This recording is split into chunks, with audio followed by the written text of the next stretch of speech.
Hi, everybody. I hope everyone is doing as well as they can. We have a question from Della. I'm going to be using my iPad. I ran out of paper. We don't have a printer. So in the past, you have suggested that I ask, it's Della Murphy, ask for healing for the inner spaces and to ask for help to soften the internal pressure. I use them both here and there in life, and I was wondering if you could talk about how these phrases affect us energetically. First of all, I often call those inner spaces interspaces.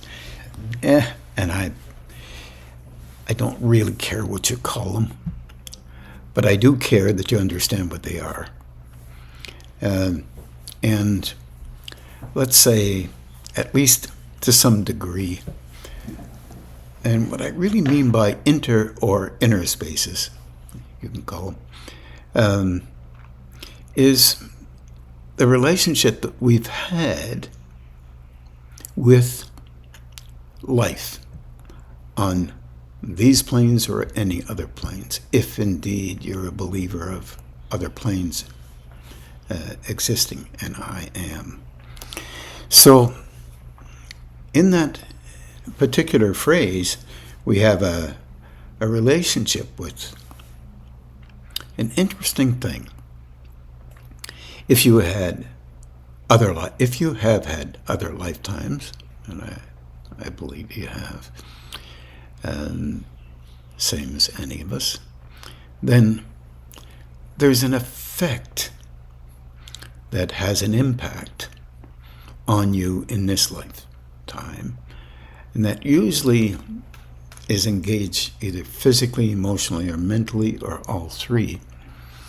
Or also with some, they have been involved in spiritual stuff before, and that rendering of that spiritual stuff affects you here. It may not look, you may not even have this time around the same kind of ideas that you had before. But if you had intensity or willfulness related to the personalization of a system here on these planes, that's all of us, then what you will have is the use of the intensity or the willfulness or the self-interest or the self-focus that you had before. Coming into these planes, very interesting. How the heck do you calm that down? Well, you may not want to. You may have an upbringing that focuses primarily on survival. You may have in other words, some difficulties or, let's say, issues relating to difficult backgrounds.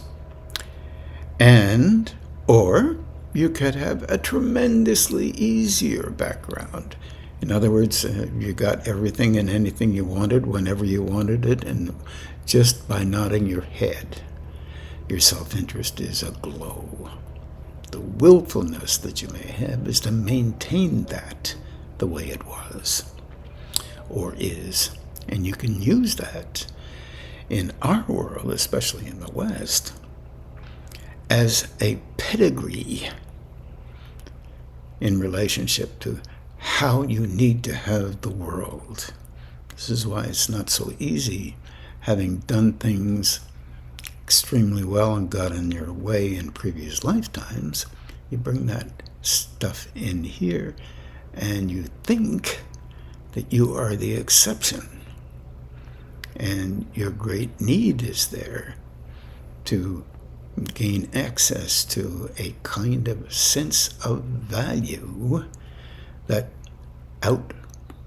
let's say, maneuvers everyone else. This is a dilemma in our world.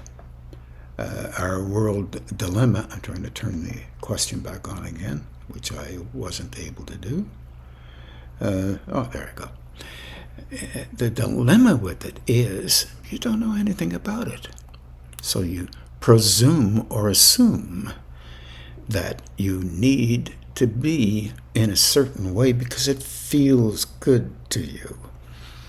It's a dilemma for us because the nature of that feel good is self-validating. And unfortunately, it doesn't augur well for doing anything else other than that. So that doesn't sound very good. So I asked folks that, if they would ask for healing for that particular striation called interspaces, things that happen, engage with, and orient themselves to expressing within oneself as if there's no other than you. Well, this is hard for all of us. Spiritual life, same thing. Material life, same thing. Unless you've had an indication about the possibility that that could happen. Some rare individuals, but hopeful individuals that wish to the best of their ability, I'm just trying to smooth down my shirt here, best of the ability to allow themselves to go beyond this particular very difficult thing here on these planes. These planes are not so easy to deal with. Their relationship, basically, when we walk in, we're automatically trained, no matter what, to try and survive. We don't even have a clue that we're trying to survive.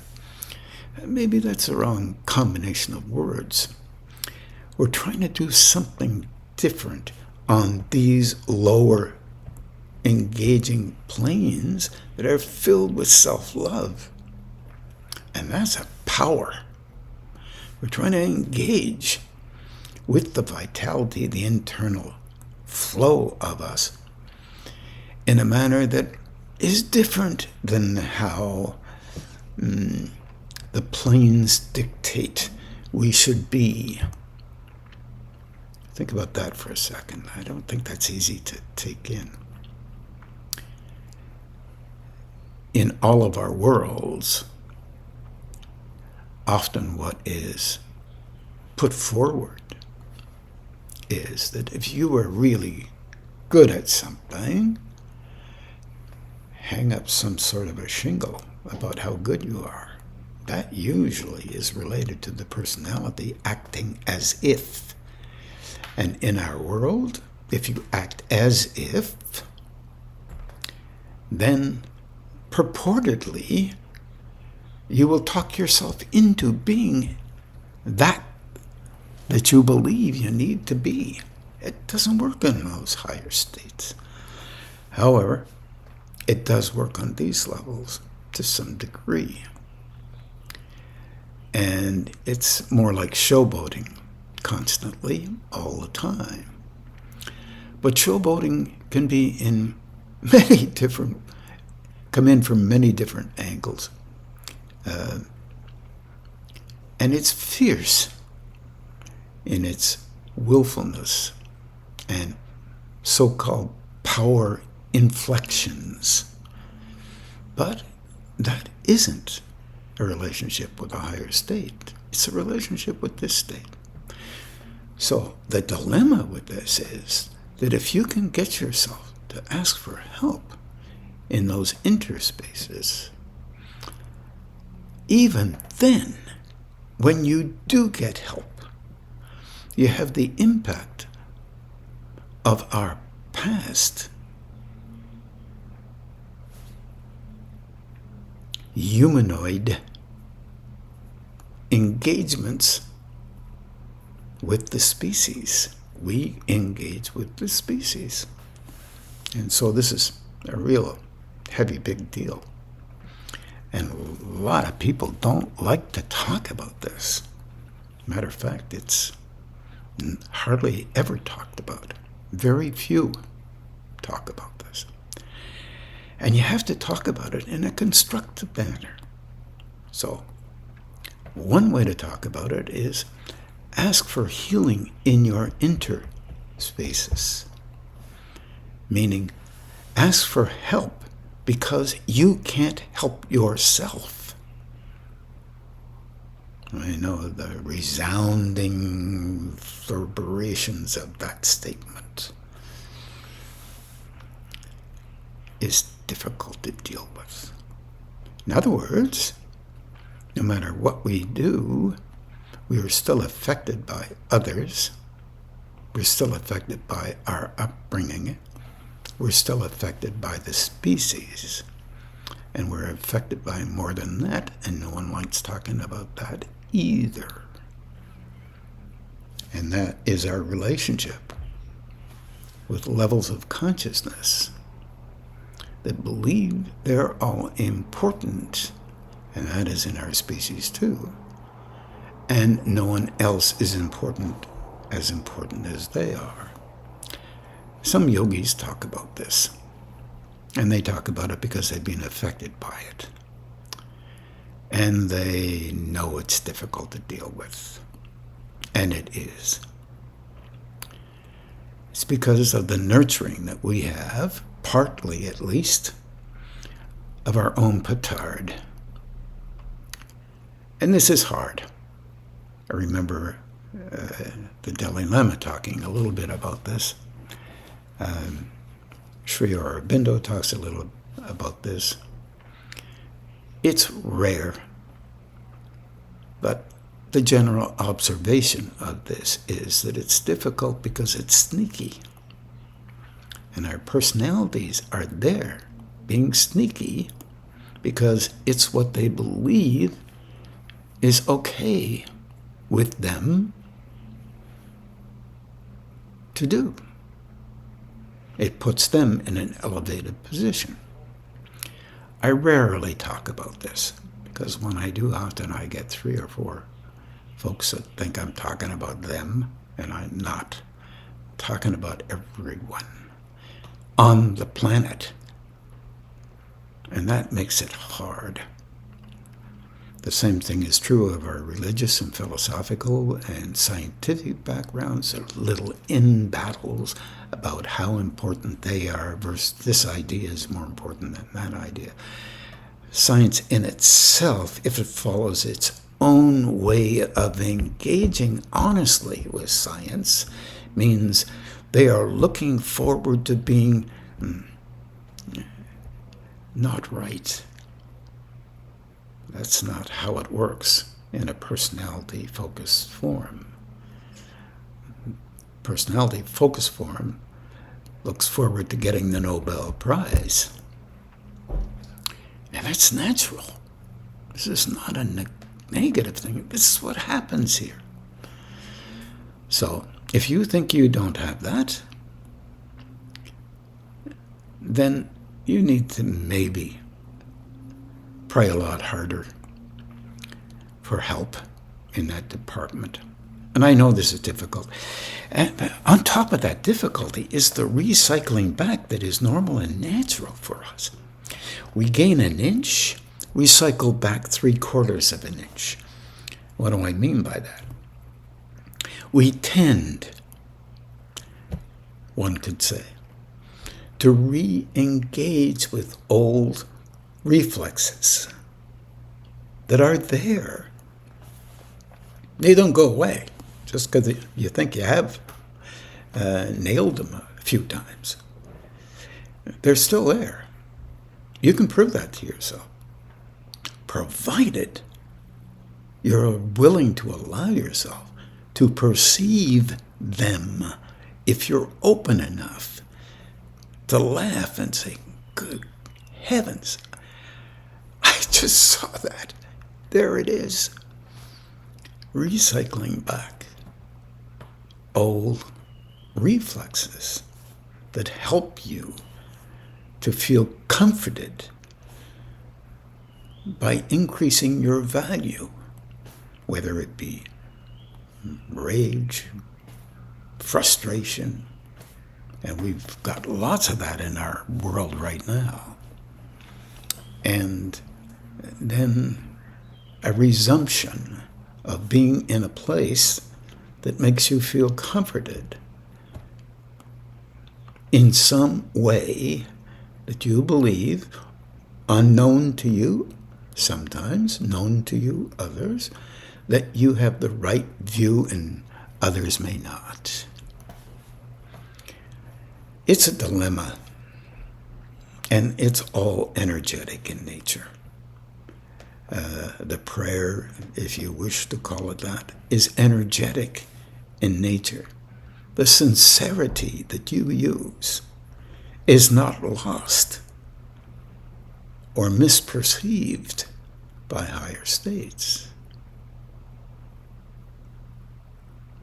It is misperceived by you, or can be, but maybe not sometimes. You'll feel the sincerity,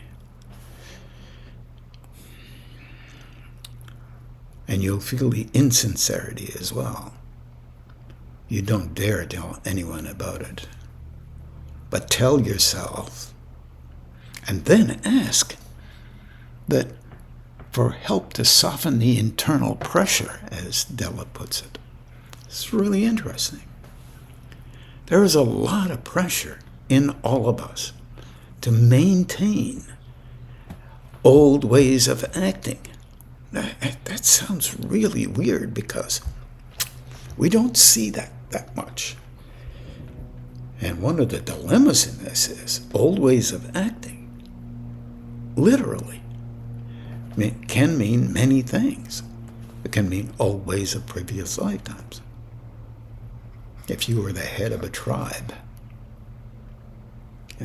like Attila the Hun, for example, because we ingratiate folks who won wars in our world. This is quite amazing.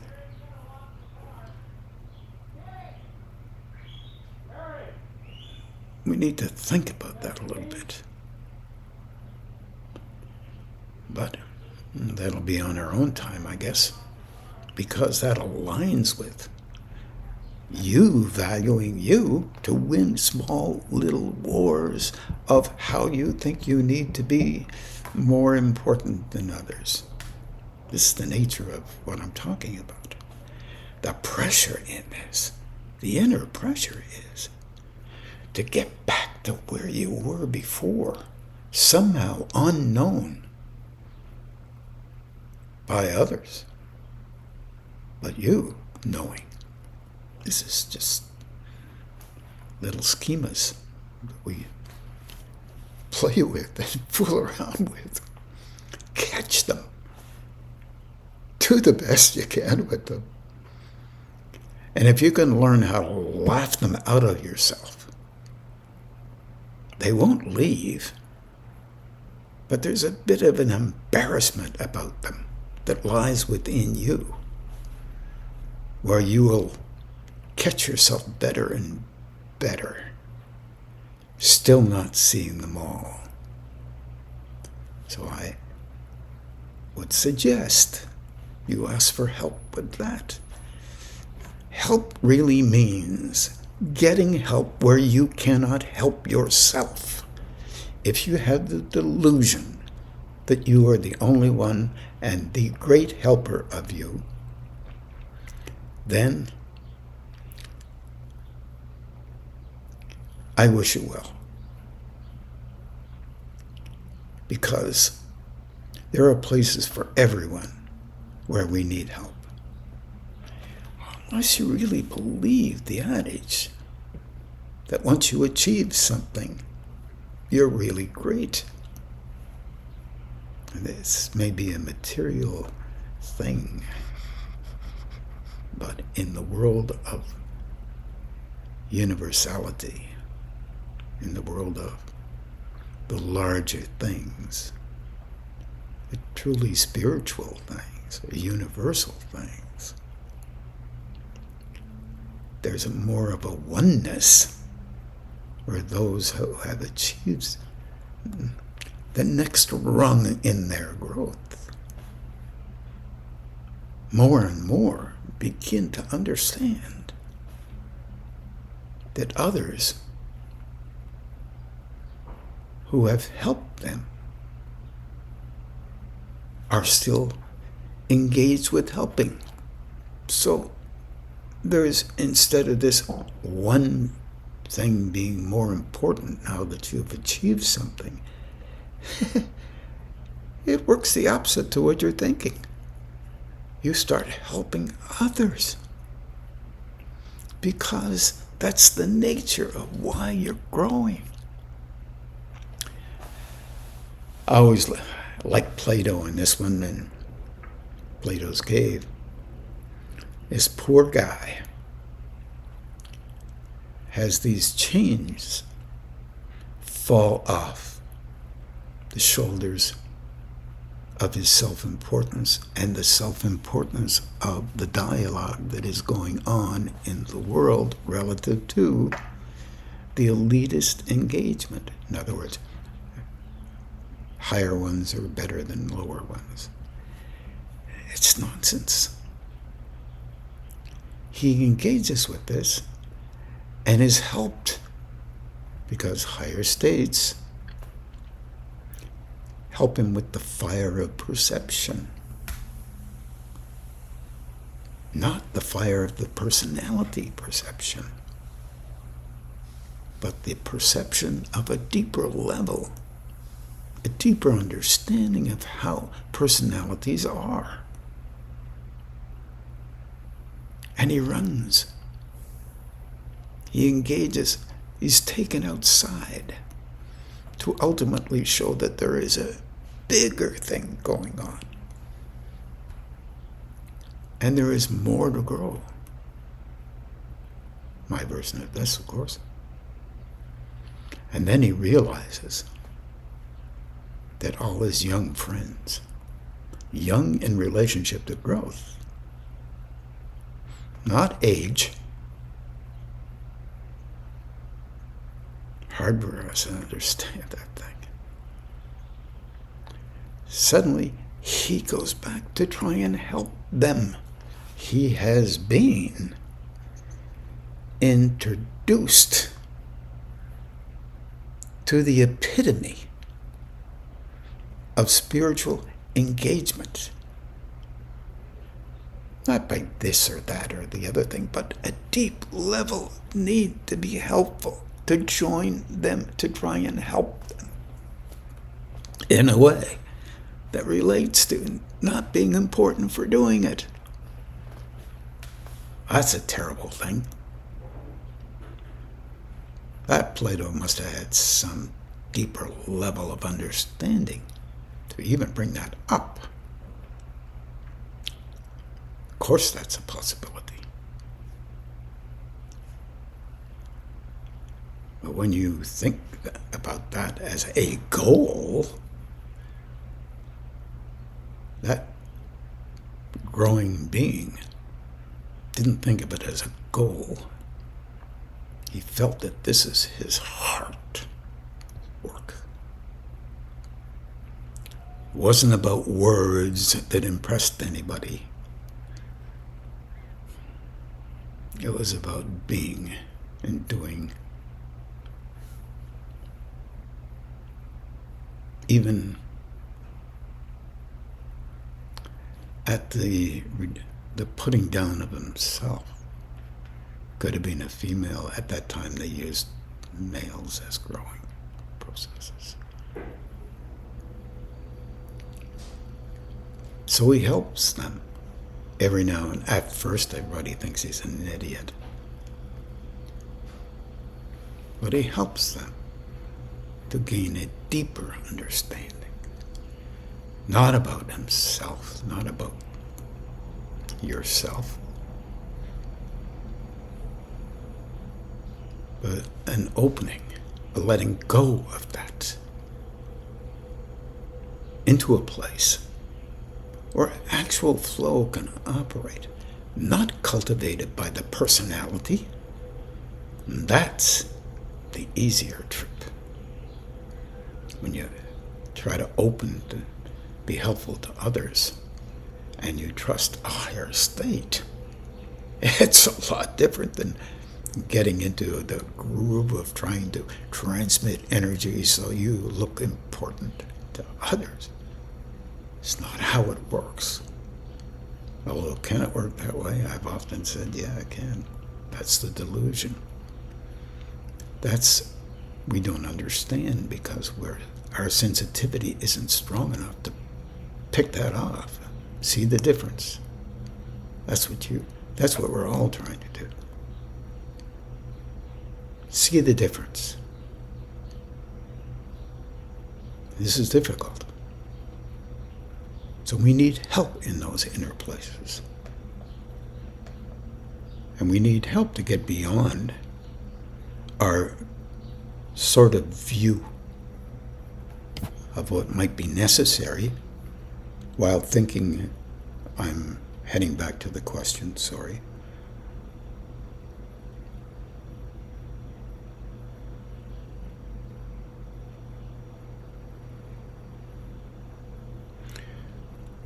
Ask for help to soften the internal pressure. That internal pressure is pressuring you to remain the same as you were as a child. It will happen all the time, all through your spiritual growth. Understanding that is humbling and a dilemma. Who wants to listen to this kind of garbage?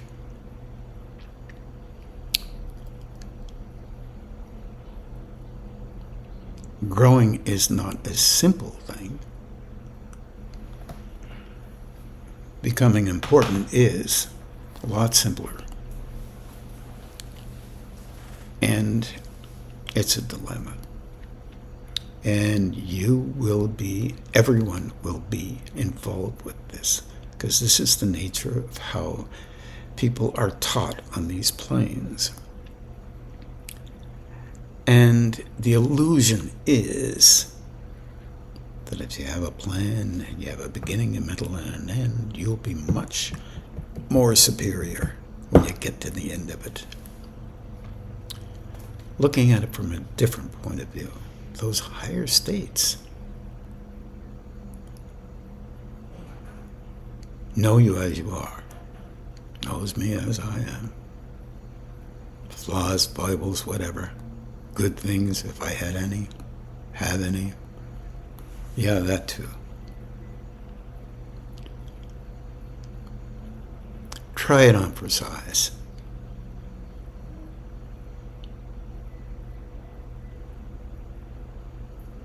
It'll be interesting for you, but you will see something different in you.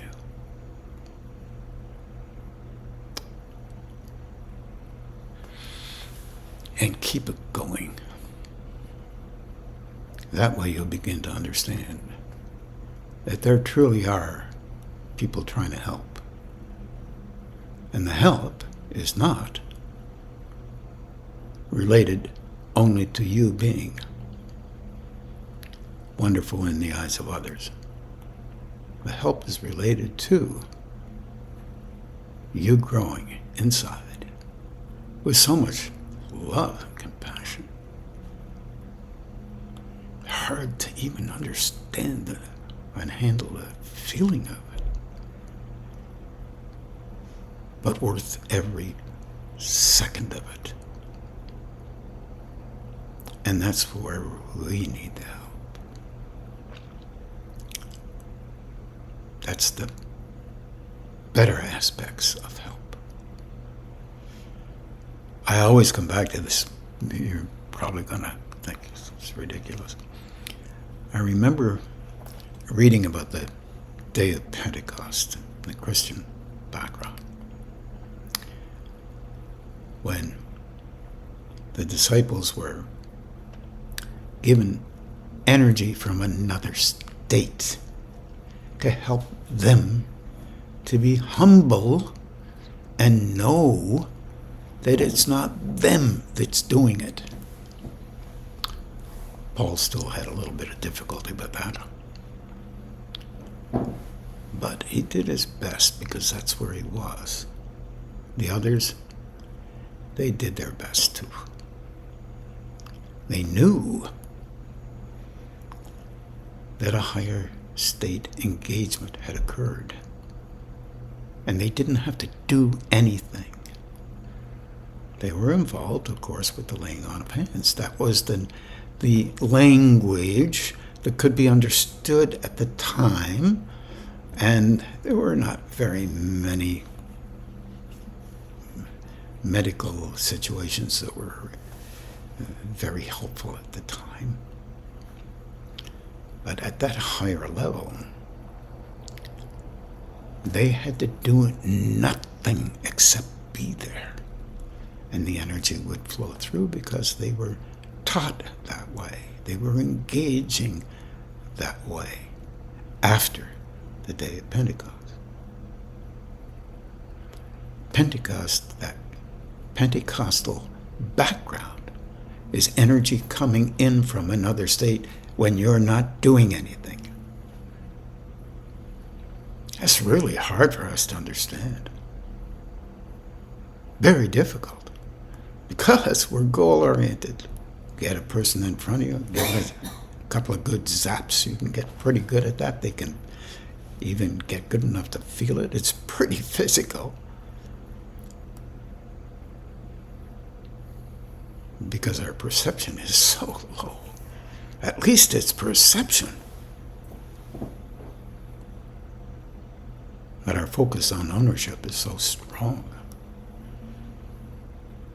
Letting go, energy comes in and goes to the core of difficulties. And this is not so easy to understand for any of us, unless you've had that experience and you have not called it you. You begin to know the difference between you and it. And just talking about it doesn't mean anything. It's not in language. It's in an engagement with an act of love internally that you can't stop being affected by. And you're embarrassed internally by doing anything as if it's you only. Because you know the difference. That's why these two things, in my opinion, you don't have to comply, but in my opinion, are really valuable, Della, to help you in your internal growth.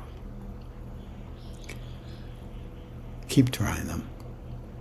And you'll even find after you've had days and days of feeling, oh boy, you're engaging differently and all the rest of it. And then one day you wake up and you engage the same way as you did 10 years ago, and you can't figure out what the heck is going on. Go right back to it.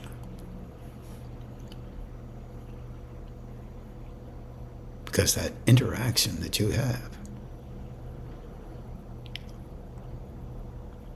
can be occurring from the species itself, friends of yours who don't like the idea that you're doing well, or the situation, family situation, whatever it may be, is just vulnerable because how it was before is not being played out exactly the same way. This is not a negative thing. This is what happens in our world. Do the best you can with it. And If you're really growing internally, there are those who would be very, I'll call it a kind of jealousy, but it's really more of a concern for their own, see, it's like a personalization, for their own value being belittled by you growing.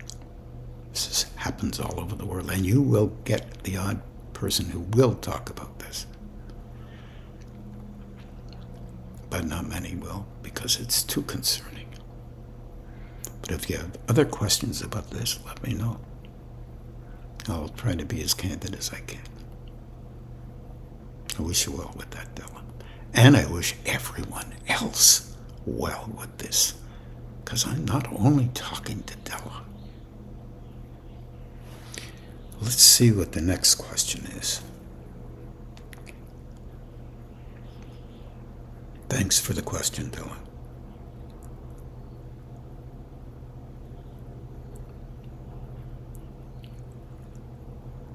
There we go. This is a question from Robert Volt in Vancouver. Hi, Ron. Whoops, let me make sure that I get this up. Let's see, let's get to the question. I've heard you talk about turning on the hands several times. And as a newer person to your teaching, yet somewhat familiar with the concept of the laying on of hands, having experienced it in the Pentecostal Christian background, what are we trying to accomplish through this? And does it entail focus from our personality construct or just our ever-present awareness? I listened to a teaching on YouTube recently where the host implied that our hands were always on. It's just that we generally always are distracted by other worldly things. Okay, let me try that a little bit, Robert. Dilemma is our hands are always on relative to our personality. Energy in our hands is the same that's in our personality. They're always there. It's always there like that. That's not the issue that we're looking for, right? We're trying to do something that will increase the flow through our personality out our hands. Just think about that for a couple of seconds. Through the personality, out the hands. Our dilemma is, like I was talking to with Della's question, is that our personalities are out there, big and large. And they have to be. We're so vulnerable. We're like little kids. No offense to anybody who thinks they're all grown up.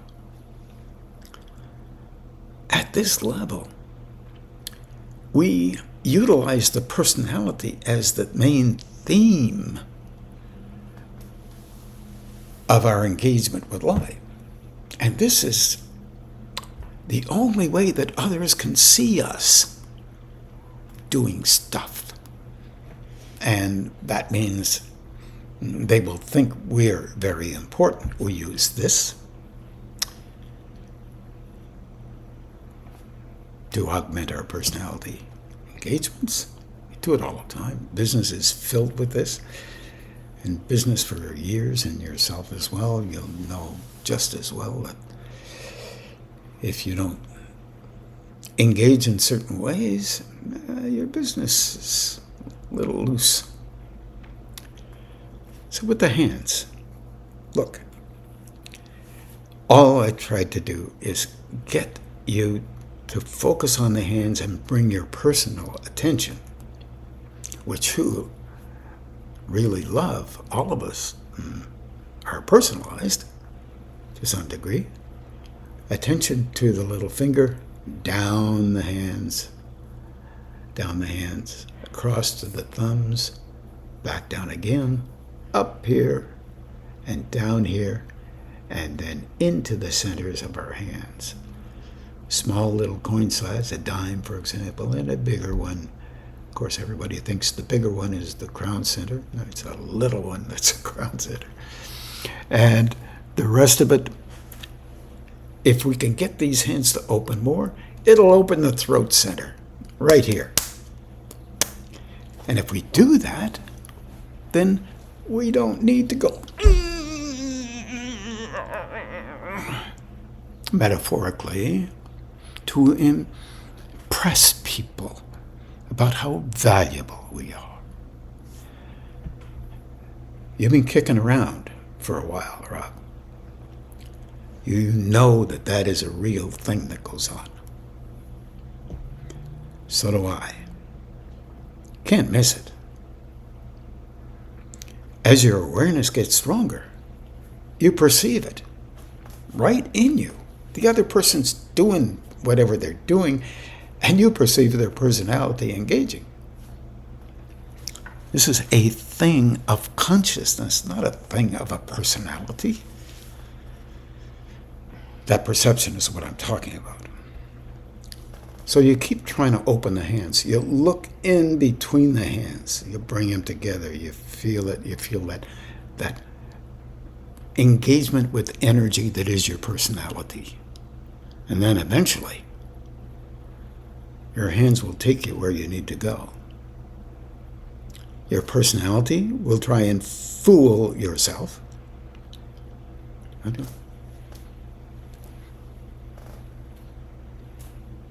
Really important stuff. Doesn't do it that way. That's you. What it will do is engage in subtle ways. It will turn on another center. And you soften down, and that energy will go out of that other center. See, the hands literally are like this. That's the heart center in the middle. That's the brow center. And in the Christian background, this was very important. This was important, the brow and the heart. Mainly because the root gonad centers and solar plexus, were the main foundational centers.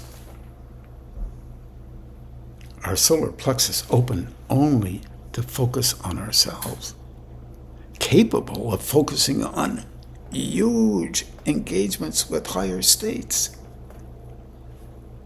But when it's preoccupied with its own self, turns on a little bit, links up with the root and gonad center, becomes a power thrust. Does that all the time. It's huge in our world. And as you become more and more aware, you'll see it, but you'll also see your own. It's not considered bad versus good. It's considered, this is how we are at this level with this species. I know that's annoying. So we use our personalities to elevate that a little bit. In a keen kind of way that makes us the center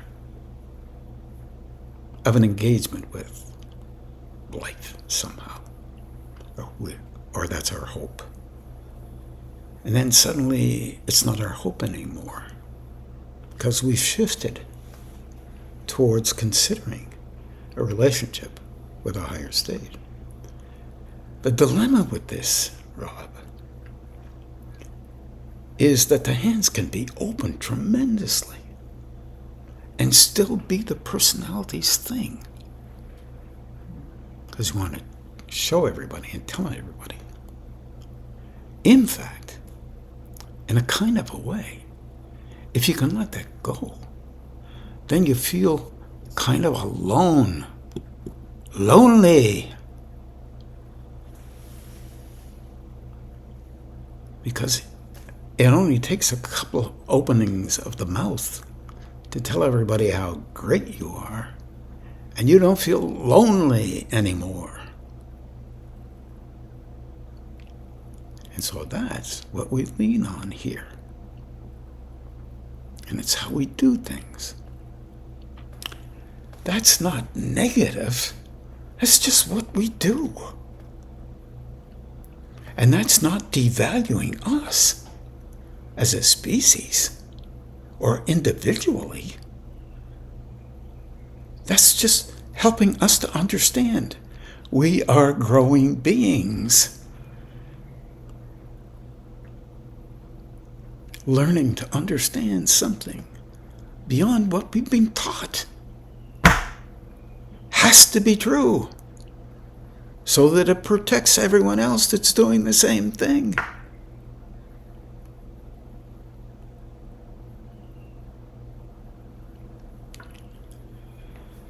And this becomes a dilemma. In my view, and Rob, this is my view. You don't have to align with it. This is my experience, my thing. If you have these hands aware of each other, and you are praying, which you are a praying being, and you suddenly notice something different than what you noticed before,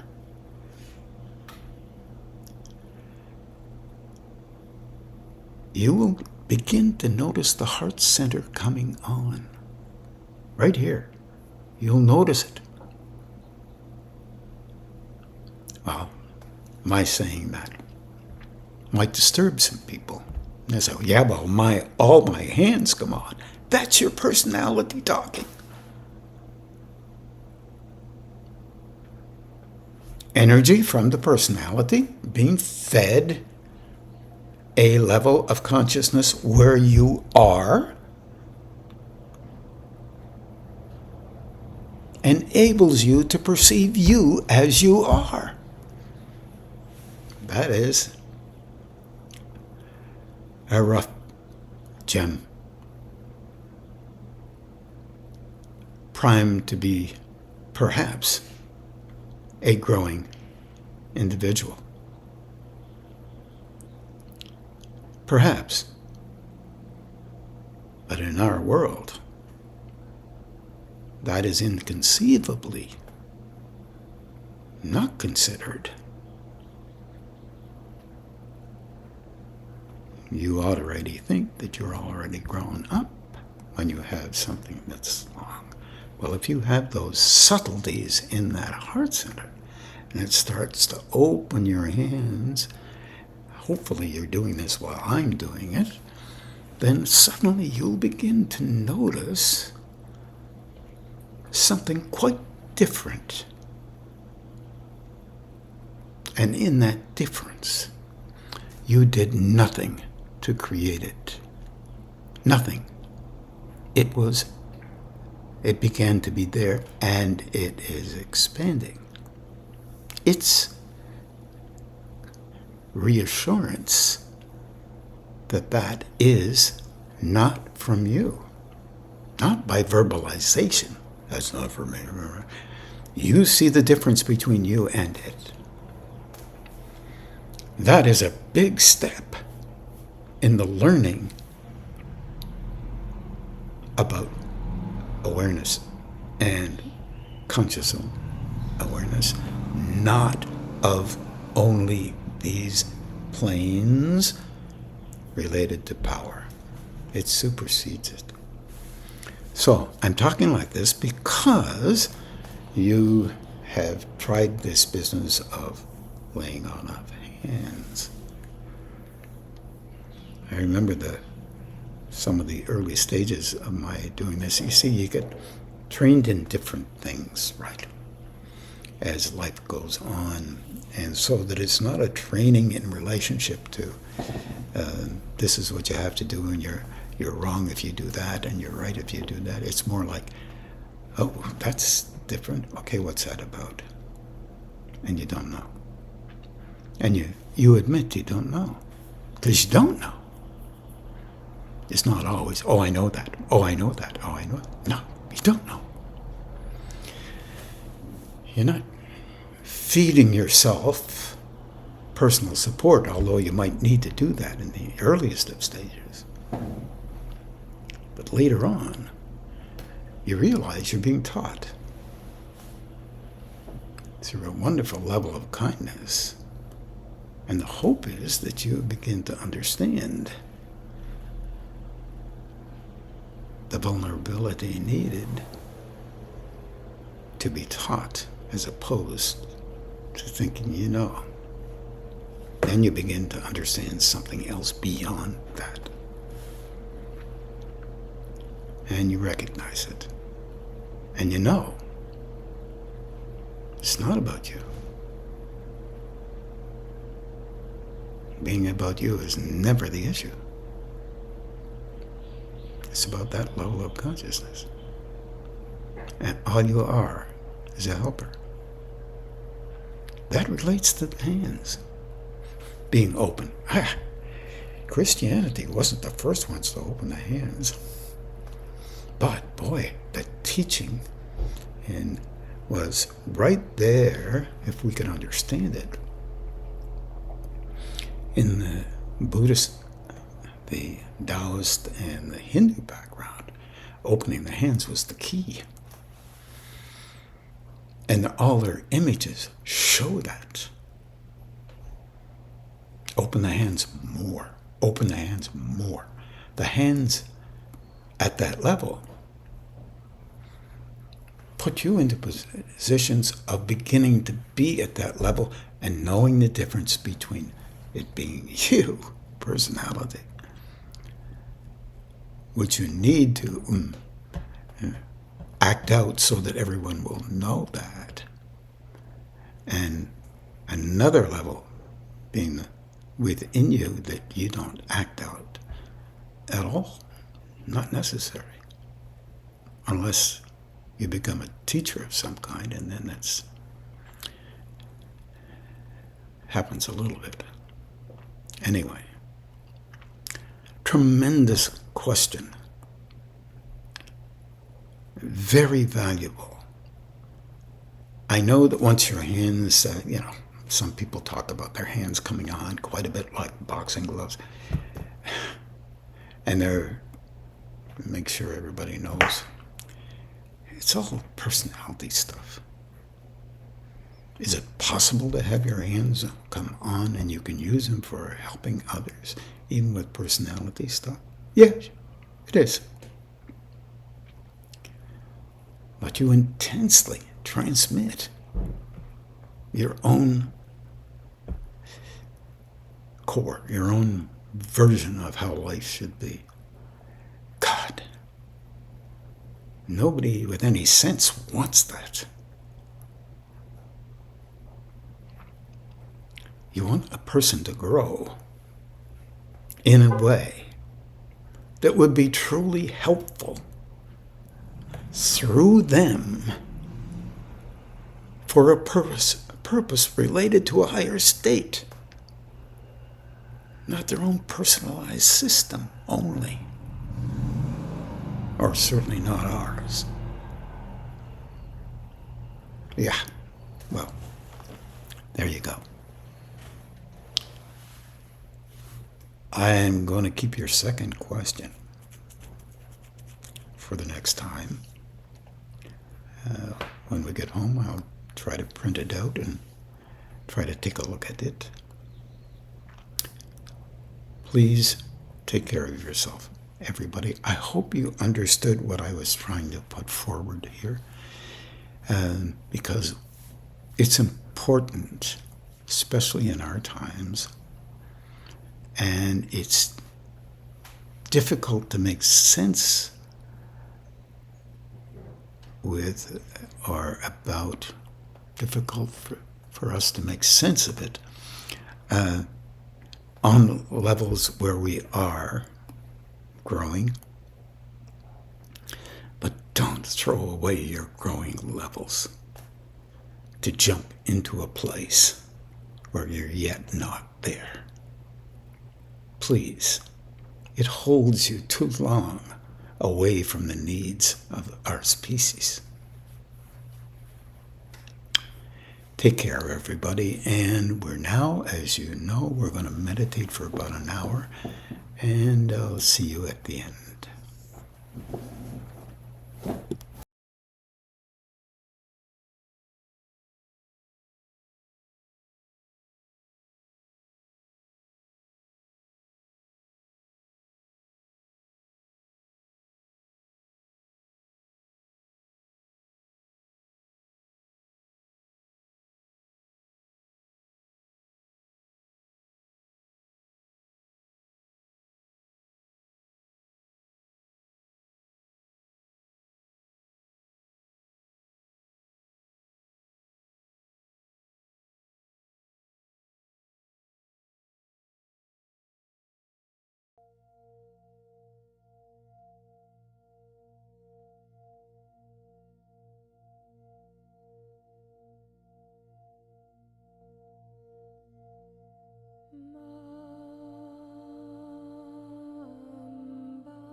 Jagadambe Janani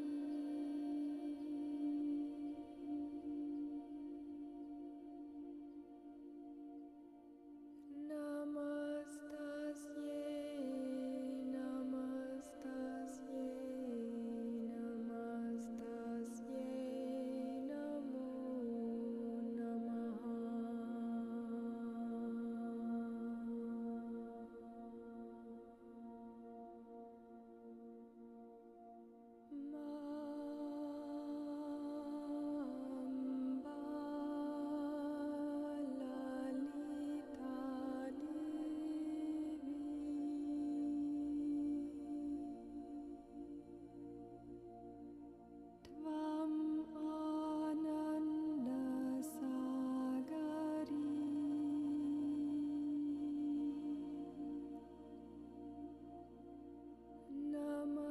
Namastasye, Namastasye, Namastasye, Namo Namaha.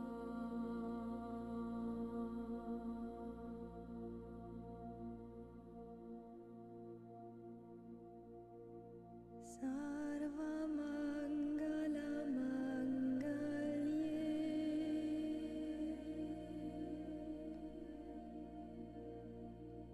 Shive Sarvarthasadhike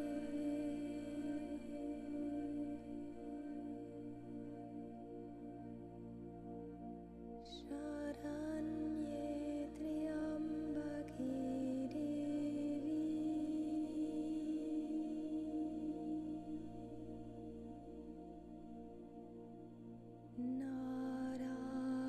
Narayani Namos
Swarupaye Namo Namaha.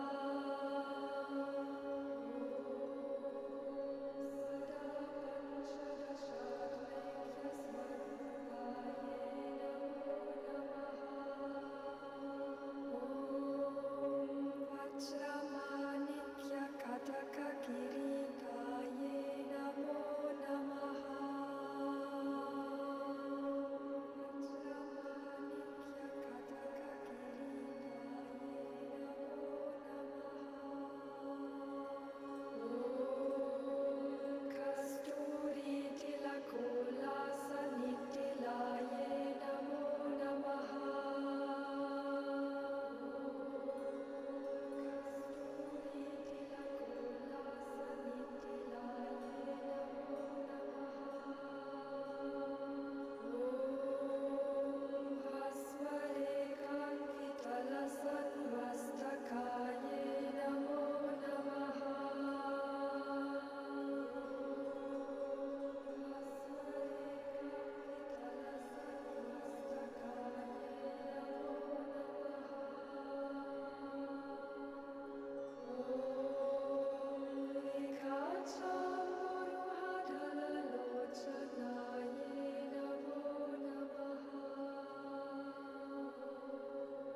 Shringaramध्यamaye namo namaha.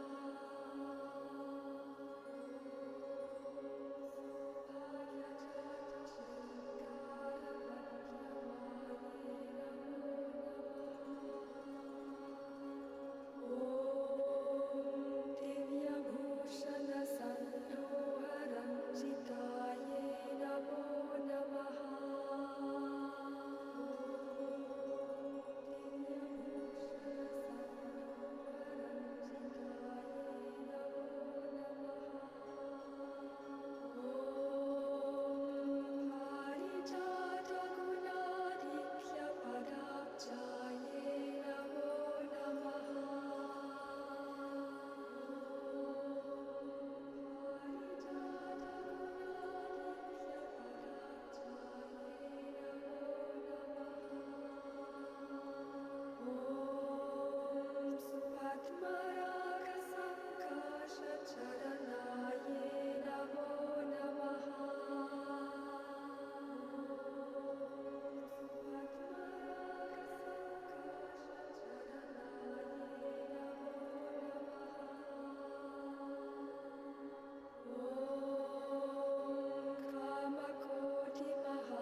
And now we'll just do the balancing and grounding.